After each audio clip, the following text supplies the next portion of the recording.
Welcome to the Learning Burst. We're so glad you're here.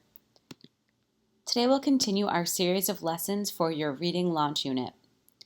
Another goal of the Reading Launch Unit is to establish reading partnerships. Reading partnerships meet regularly to discuss their reading.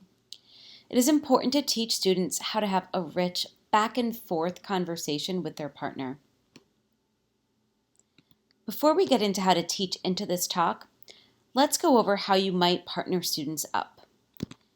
You could create academic partnerships where students are paired up based on their reading level or a particular skill that they're working on. You might also create social partnerships. This is a partnership based off of an existing friendship. Because talk is so important to these reading partnerships, it often helps if the students have a positive social relationship that already exists so they can talk more easily. You might have both of these partnerships established in your class at the same time.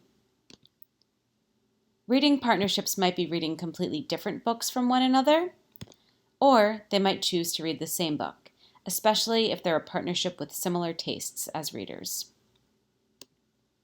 So let's talk about how partners can have great conversations. First, it helps to establish which partner is the sharing partner first, the one who will talk about their reading, and which partner is the listening partner. This helps students understand their role in this conversation. Both students should come prepared with one or two of their best stop and jots. This way, when it's their turn to be the sharing partner, they have something good to share. Then, it's time to talk about their reading. The sharing partner will introduce the title, author, and gist of their book, and then share their thinking. This is where they'll discuss their stop and jots. While this is happening, the listening partner is actively listening, making eye contact and nodding or reacting to what the sharing partner is saying. Then, it's time for the listening partner to ask some follow-up questions. Here are a few possible questions that can lead to interesting dialogue between the partners. Why do you think? And they can ask, why do they think a certain event happened or a character acted in a particular way? They might ask, what might happen if? What do you predict will happen next?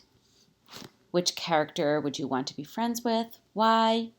Again, these are just a sampling of questions that can lead to a rich discussion between the partners.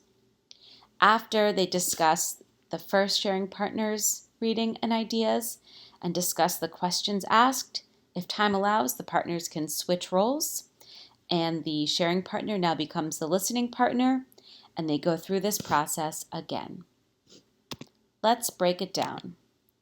In order to have really rich partner conversations, the first step is to come prepared.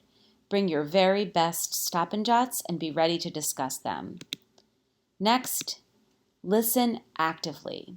The conversation is only going to be as good as the listening that happens. Finally, ask thoughtful questions. Based on what you heard your partner say, ask questions to get them to say more, to think about things a little bit differently, and hopefully arrive at some new understandings. This is important work.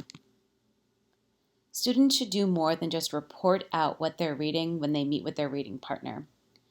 Students should be explicitly taught how to have a back and forth conversation, to play with ideas about their reading, share opinions, and help one another think deeply.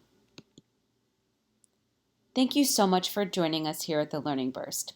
We hope to see you again soon, and please get in touch.